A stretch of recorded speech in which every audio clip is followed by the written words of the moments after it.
अग्ना विष्णु सचोषसे मा वर्धन्तु वाङ्गिरः युम्नैर्वाचेभिरागतम्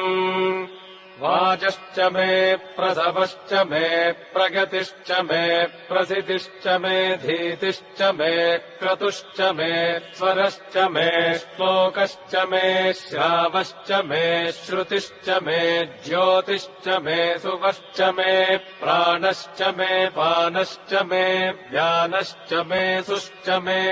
चित्तम् च म आधीतम् च मे वाक्च मे मनश्च मे चक्षुश्च मे श्रोत्रम् च मे दक्षश्च मे बलम् च म ओजश्च मे सहश्च म आयुश्च मे जरा च म आत्मा च मे तनूश्च मे शर्म च मे वर्म च मेऽङ्गानि च मे स्थानि च मे परोगुंसि च मे शरीराणि च मे